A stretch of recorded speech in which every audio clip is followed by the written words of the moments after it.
राजकारणापासून ते राजकारणापर्यंत प्रत्येक घडामोडीवर बारीक नजर ठेवणारा तुमचा हक्काचा लोकल न्यूज प्लॅटफॉर्म ठाणे दर्पण, ठाण्याचं खरं प्रतिबिंब.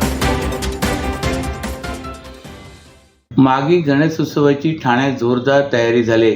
आजपासून सुरू होणाऱ्या या सोहळ्यासाठी भव्य देखावे आणि लोकउपयोगी उपक्रमाची रेलचेल या निमित्ताने ठाणेकरांना पाहायला मिळणार आहे. या गणेशोत्सवाच्या पार्श्वभूमीवर ठाणे महापालिकेने पर्यावरणपूरक विसर्जनासाठी विशेष व्यवस्था केली असल्याची माहिती महापालिका आयुक्त सौरभ राव यांनी दिली.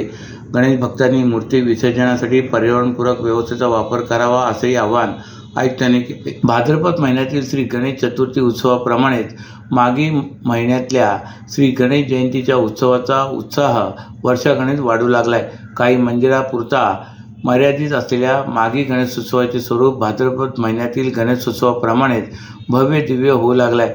भव्य आरास, रोषणाई, सांस्कृतिक कार्यक्रमाची रेलचेल, सुबक गणेश मूर्ती आणि घरगुती गणपती सजावट साहित्यांचे वाढलेले स्वरूप आदीमुळे ठाण्यात मागी गणेशोत्सवाचा उत्साह वाढलाय. नौपाडा येथे विष्णुनगर बी कॅबिन भागात हा उत्साह पारंपरिक पद्धतीने साजरा होत आहे. पाचपकाडी येथील वंदे मातरम संघ आयोजित उत्सवात यंदा पुण्यश्लोक अहिल्यादेवी होळकर किल्ल्याची महेश्वर घाट प्रतिकृती उभारण्यात आल्याची माहिती आयोजकांनी दिली. तर पोखरण रोड क्रमांक 1 येथील उन्नती गार्डन येथे 5 दिवसीय उत्सव साजरा होतोय. व्हीएम चॅरिटेबल ट्रस्ट आयोजित या उत्सवात सांस्कृतिक उपक्रम होत असल्याची माहिती आयोजक परिचय सरनाईक यांनी दिली. आणि आजपासून सुरू झालेल्या मागी गणेशोत्सवाला एकंदरीतच ठाण्यात भक्तिमय वातावरण झालेलं पाहायला मिळतंय. ठाणे महापालिका महापौर पदाच्या निवडीसाठी आज आरक्षण सोडत जाहीर झाली असून यात महापौर पदासाठी अनुसूचित जातीचे आरक्षण जाहीर झाल्यामुळे शिंदे सेनेतील 8 नगरसेवकांच्या नावाची चर्चा सुरू झाली. यापैकी कोणाच्या गळ्यात महापौर पदाची माळ पडणार याची उत्सुकता आता सर्वांना लागली. ठाणे महापालिका निवडणुकीसाठी काही महिन्यांपूर्वी प्रभाग आरक्षण सोडत प्रक्रिया पार पडली. त्यात एकूण 131 जागांसाठी आरक्षण जाहीर करण्यात आले होते. यामध्ये अनुसूचित जातींसाठी 9, अनुसूचित जमातींसाठी 3, नागरिकांचा मागास वर्ग ओबीसी 35 आणि सर्वसाधारण 84 जागांचा समावेश आहे. यात प्रभाग क्रमांक 3 महिला, 6 महिला, 6 महिला, 7 महिला, 9 15, 16 22 महिला, 24 महिला, 28 हे प्रभाग अनुसूचित जातींसाठी आरक्षित झाले होते. विशेष म्हणजे ठाणे महापौर पदासाठी यंदा अनुसूचित जाती प्रवर्गाचे आरक्षण जाहीर झाले असून या प्रभागातून निवडून आलेल्या नगरसेवकांपैकी एकाच्या गळ्यात महापौर पदाची माळ पडणार असून या पदासाठी आता राजकीय हालचालींना वेग आलाय. ठाणे महापालिकेची निवडणूक शिवसेना, शिंदेगड आणि भाजप यांनी युतीत लढवली होती. यामध्ये अनुसूचित जातींसाठी आरक्षित असलेल्या 7 जागा शिंदे सेनेने लढवल्या होत्या तर 2 जागा भाजपने लढवल्या होत्या. पालिकेत शिंदे सेनेने 75 नगरसेवक निवडून आणत बहुमताचा आकडा पार केला असून त्यांचा महापौर होणार असल्याचे बोलले जाते. शिंदेच्या शिवसेनेकडून अनुसूचित जाती प्रवर्गातील तब्बल 7 नगरसेवक निवडून आलेत. यामध्ये प्रभाग क्रमांक 3 महिला प्रज्ञा भगत, 6 महिला वनिता घोगरे, 7 महिला विमल भोईर, 9 गणेश कांबळे, 16 डॉक्टर दर्शना जानकर, 24 महिला आरती गायकवाड आणि 28 दीपक जाधव यांचा समावेश आहे. त्यामुळे महापौर पदासाठी शिंदे सेनेतून कोणाचे नाव पुढे येणार याकडे राजकीय वर्तुळांचे लक्ष लागले. याशिवाय कोपरी येथील सर्वसाधारण प्रभागातून निवडणूक लढवलेल्या शर्मिला पिंपळकर यांचे नाव चर्चेत असून राजकीय समीकरणे बदलल्यास त्यांनाही संधी मिळू शकते अशी चर्चा आहे. उपमुख्यमंत्री एकनाथ शिंदे यांचे शुभदीप निवासस्थान असलेल्या ठाण्यातील प्रभाग क्रमांक 13 मध्ये शिवसेना उद्धव बाळासाहेब ठाकरे पक्षाचे उमेदवार शहाजी गणेश संपत खुसपे यांनी या प्रभागातून 5 टर्म नगरसेवक राहिलेले शिवसेना उमेदवार तथा माजी महापौर अशोक वैती यांचा धक्कादायकरित्या पराभव केला. शिंदे यांच्या बालेकिल्ल्यामध्ये उभाटामधून नौखे उमेदवार असलेल्या खुसपे यांनी वैती यांना धूळ चारल्याने सर्वांच्या भुवया उंचावल्यात. खुसपे यांना 12,860, वैती यांना 12,193 मते मिळाली. अवघ्या 667 मतांनी या प्रभागात जायंट किलर खुसपे यांनी वैती यांच्यावर निसटता विजय मिळवलाय. अशोक वैती यांच्या पराभवावरून राष्ट्रवादी काँग्रेस शरदचंद्र पवार पक्षाचे सरचिटणीस आणि आमदार जितेंद्र आव्हाड यांनी ठाण्यात खंत व्यक्त केले. ठाणे महापालिका निवडणुकीत राष्ट्रवादी काँग्रेसने 12 जागा एक अपक्ष पुरस्कृत उमेदवार निवडून आणत 3ऱ्या क्रमांकावर मजल मारले. तर नवनिर्वाचित नगरसेवकांच्या सन्मान सोहळ्यानंतर आव्हाड यांनी पत्रकारांशी संवाद साधला. अशोक वैतीचा पराभव हा माझ्या मनाला लागणारा पराभव आहे. अशोक वैतीसारखा चांगला नगरसेवक ठाणे महापालिकेत असण्याची गरज आहे. वेळप्रसंगी पक्षाच्या विरोधात जाऊन भूमिका घेऊन लोकांना मदत करणारा नगरसेवक म्हणून मी अशोकला ओळखतो. मी कित्येक वर्षापासून अशोकला ओळखतो. अशोकचा पराभव हा मनाला लागणारा पराभव अशी भावना जितेंद्र आव्हाड व्यक्त केली. सर्व नागरिकांना आवाहन करण्यात येत आहे की सध्या डासांमार्फत पसरणाऱ्या डेंग्यू या आजाराचा प्रसार रोखण्यासाठी प्रत्येकाने पुढीलप्रमाणे कार्यवाही करावी. डेंग्यू आजार एडिस इजिप्ती हा डास चावल्याने होतो. या डासांची पैदास साचलेल्या किंवा साचवलेल्या स्वच्छ पाण्यामध्ये होते. 8 दिवसांपेक्षा जास्त दिवस पाणी उघडे व साचून राहिल्यास त्यात डास अंडी घालतात. अंड्यांच्या अळ्या तयार होऊन पुढे डास तयार होतात.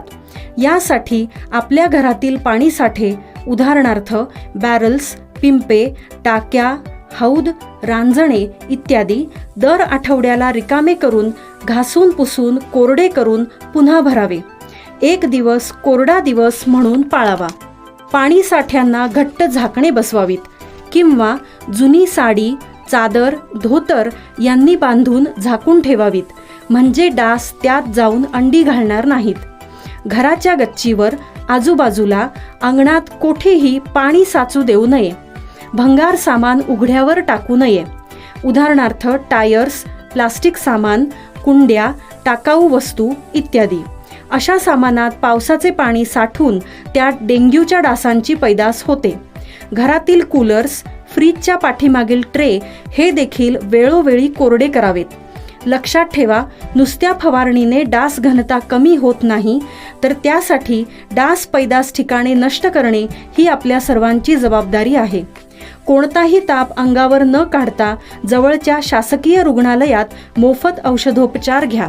अशा प्रकारे नागरिकांनी सहकार्य केल्यास डेंग्यूचा प्रसार रोखणे सहज शक्य आहे.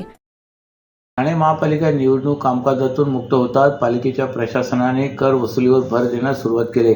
या कर वसुलीसाठी पालिकेने विशेष सवलती यापूर्वी दिल्या असल्या तरी त्यानंतरही थकीत कर भरण्यास नकार देणाऱ्या नागरिकांच्या नळ जोडण्या खंडित करण्याची कारवाई प्रशासनाने सुरू केली. या कारवाईत थकबाकीदारांच्या नळ जोडण्या खंडित करणे आणि मीटर रूमला टाळे लावण्याची कारवाई करण्यात येत आहे. मागील वर्षाच्या म्हणजे 2024-25 अर्थसंकल्पामध्ये ठाणे महापालिकेच्या पाणी पुरवठा विभागाला देयकापोटी 147 कोटी रुपये तर थकबाकीपोटी 78 कोटी रुपये असे एकूण 225 कोटी रुपये वसूल करण्याचे उद्दिष्ट देण्यात आले होते. चालू पाणी देयकाच्या रकमेपोटी 94 कोटी 54 रुपये, थकबाकीपोटी 40 कोटी 41 लाख रुपयांची वसुली झाली होती. तर मुख्यालय येथे 14 कोटी रुपयांच्या देयकाचा भरणा झाला होता. अशी एकूण 148 कोटी 95 लाख रुपयांची वसुली झाली होती. यंदा पाणी पुरवठा विभागाला 250 कोटी रुपयांचे उद्दिष्ट राखून देण्यात आले असून हे उद्दिष्ट पार करण्यासाठी पाणी पुरवठा विभागाकडून विशेष मोहीम राबवण्यात येत होती. परंतु गेल्या 2 महिन्यापासून पालिकेची यंत्रणा निवडणूक कामकाजात व्यस्त झाली होती. यामुळे कर वसुलीचा वेग मंदावल्याचे प्रशासनाकडून सांगण्यात येत आहे. यामुळे निवडणूक कामकाजातून मुक्त होतात पालिकेच्या प्रशासनाने कर वसुलीवर भर देण्यास सुरुवात केली. या थकीत कर भरण्यास नकार देणाऱ्या नागरिकांच्या नळ जोडण्या खंडित करण्याची कारवाई प्रशासनाने सुरू केली. या कारवाईत थकबाकीदारांच्या नळ जोडण्या खंडित करणे आणि मीटर रूमला टाळे लावण्याची कारवाई करण्यात येत आहे. तलावांचे शहर अशी ओळख असलेल्या ठाण्यातील हरित पट्टाही लक्षवेधी होता. परंतु विकास कामांची या हरित पट्ट्यावर वक्र नजर पडली आहे. गर्द हिरव्यागार वृक्ष संपत्तीमुळे हरित असलेले ठाणे आता ओसाड होऊ लागले. लोकसंख्या वाढीमुळे ठाणे विस्तारत आहे. विविध प्रकल्पाची उभारणी केली जाते. यात वृक्षांचा सर्रास बळी दिला जात असल्याने आपली दिल्लीच्या दिशेने वाटचाल होत आहे. याची संतप्त प्रतिक्रिया पर्यावरण प्रेमीकडून उमटत आहे. ठाणे शहरात पूर्व द्रुतगती मार्गावरील तीनाथ नाका परिसरातील ते गोल्डन डाईट नाका पर्यंत सेवा रस्ता आणि मुख्य रस्त्यावरील हरित पथावर पूर्वमुक्त उन्नत मार्गाच्या निर्माणाचे काम मुंबई महानगर प्रदेश विकास प्राधिकरणाकडून सुरू आहे. या कामासाठी हरित पथावरील अनेक वृक्षांची तोड सुरू आहे. याबाबत अनेक वृत्तपत्रात वृत्त प्रसिद्ध झाल्यानंतर ठाण्यातील हरित जनपद ओसाड या माथ्याखाली वृत्त प्रसिद्ध झाले होते. यावर ठाण्यातील नागरिक पर्यावरणप्रेमींनी शहरात सुरू असलेल्या वृक्षतोडीबाबत नाराजी व्यक्त केली. पाचपाकाडी नौपाडा भागातील शेकडो रहिवासी या हरित पथावर सकाळ सायंकाळी चालण्यासाठी येतात. परंतु नागरिकांना सावली प्राणवायू देणारे वृक्ष भुईसपाट झालेले पाहून नागरिक व्यथित होत आहेत. शहरात मागील काही वर्षापासून विविध सरकारी प्रकल्प, गृहसंकुलांच्या बांधकामांसाठी वृक्षतोड, पुनर्रोपणास सर्रास परवानगी दिली जात आहे. त्यामुळे ठाणेकर आणि पर्यावरणप्रेमी तीव्र संताप व्यक्त करीत आहेत. अशाच नव्या आणि ताज्या बातम्यांसाठी ठाणे दर्पणच्या पेजला लाईक करा आणि फॉलो करायला विसरू नका.